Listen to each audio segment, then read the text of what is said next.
Now let's look at the post mapping.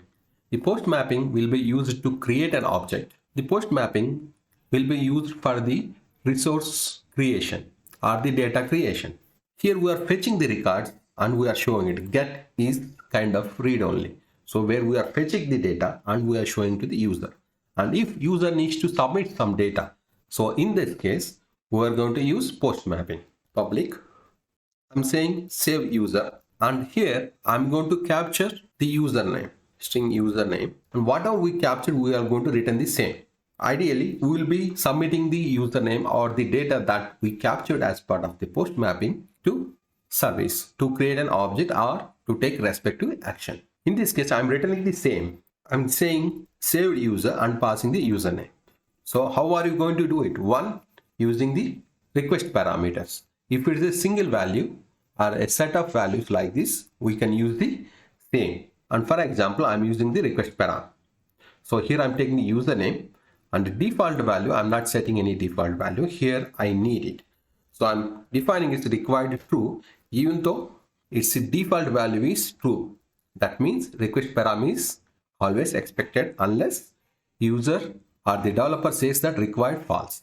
Now annotate the method with post mapping and we need to provide the URL. So let's say user. So here also we can use the aliases. Whenever we are providing aliases, we need to use value, and here it is not required. Because in the post mapping, I would like to capture only one resource, so I'm not providing anything. Let's save it. And now, once it is saved, the server will be reloaded. Yes, server has been restarted. And let's test the same. So let's go back to the user one, capturing. This is a get method. So I'm changing it to the post and I'm submitting it. Now we got saved user and the response is 200. Okay. Now if we need to capture a multiple values, for example, I would like to capture username and the name, and there are a few other attributes as well. In that case, we can use request param, but there will be a lot of request param or the variable. That means the method signature will become so complicated. So in such scenarios, what are we going to do? In case of the post mapping, we can capture all the data as a request body. So what I'm going to do is I'm going to capture as part of the object. So in order to do that, I'm creating a class saying user details. Let's stop the server. Now as part of the user details, I'm capturing username, first name and last name. So let's create the setters and getters and the constructor for this. So we can generate the setters and getters, or we can use Lombok feature, and I'm saying data. So as part of it, it's going to create all the getters and setters and the default constructor. Let's save it. We need to use this one here. So we are going to say user details. Let's say user itself. And here I'm going to call user.toString. How would Spring know that this is the request body? So for that reason, we need to annotate the argument with request body. Now we are saying that this user details is request body and it needs to be captured. Start the server. Server has been started. Let's duplicate it. We're not using username. Instead of it, we are using the body. So as part of the body, by default, it's going to be JSON. So I'm creating the JSON here. So username, Ranga, first name, Ranga, and last name is G. So let's check one more time, and we are using username N. Let's make it as N as capital here. So we'll use the same as user, N as capital. Let's save it. Let's give a minute to reload the server. Server has been reloaded. When I submit it, I'm getting the user details and username, first name and last name. Everything has been captured. Now, do we need to return all the time like this as a string? Because most of these post APIs or the put APIs will have entire object. The saved object would be returned. So let's simulate the same. I'm going to create user ID here. So once I capture the user, I'm going to add user.setUserID. So I'm randomly generating some number from 1 to 1000 and I'm setting it as user, and I'm returning as part of the string, but here I would like to return the same object. So in this case, so I'm returning the same. So let's save all the files. All the files has been saved, so no compilation errors. Server has been started successfully, and send the request. Now we got random user ID. So let's resend it randomly. It will be generating from 1 to 1000. Now let's look at the status. Now the status is coming as 200. Typically, get API will have the 200 status, and post or put will be having different statuses, saying that, for example, created. In this case, object has been created. How can I send? It is a created. So how are you going to send the status code? So for that, what we need to do is we need to use response status. So as part of the response status, we need to provide whatever we want to. So I'm sending it as a created. Let's save the changes and send the request. Once I send the request, I got status as created.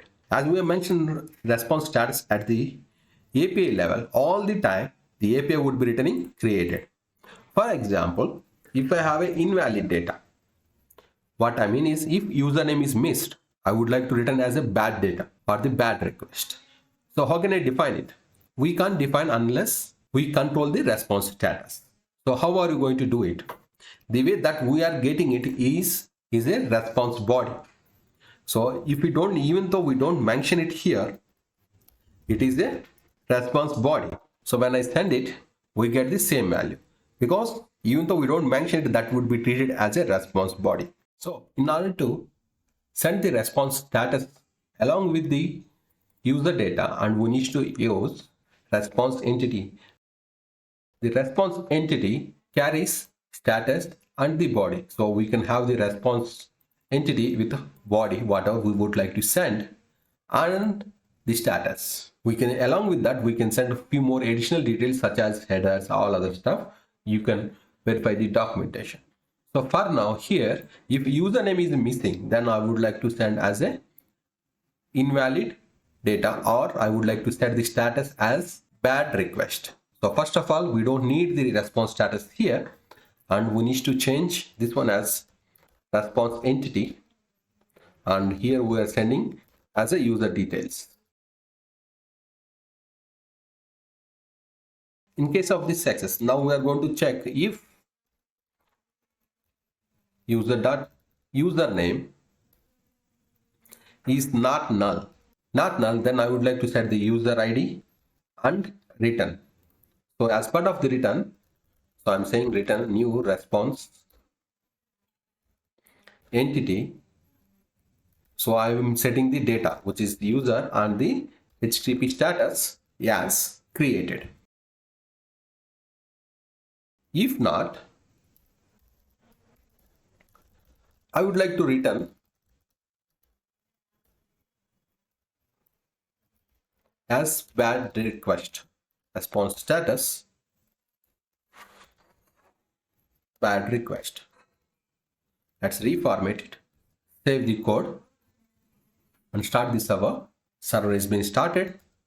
Let's check the scenario. So when I create all the values, when I send all the values including username, then I got the 201. And if I'm not sending the username, so in this case we'll get a bad request. So we got the bad request. This is how we are going to control the status and the body.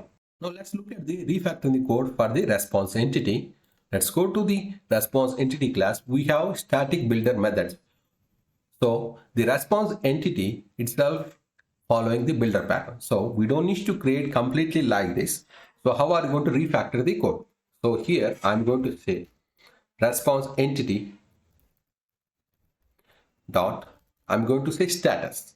In this case, status is it's a bad request, and build the object. And in case of success scenario where it is a object has been created, so response entity, and we are going to set the status, which is HTTP status as created, and we'll set the body as user return. So when you set the body would return the actual object. So let's save these changes and wait for the server to reload. Reload is happened. Let's run the test. So when I sent without username, I got the bad request as we expected. And when I set the username, we are supposed to get 201, which is a created. So far we learned how to capture user details as a request body for post mapping. Typically, request body would be provided only for post, put, not for the delete and not for the get. And mostly we will be using request body for post and put mappings.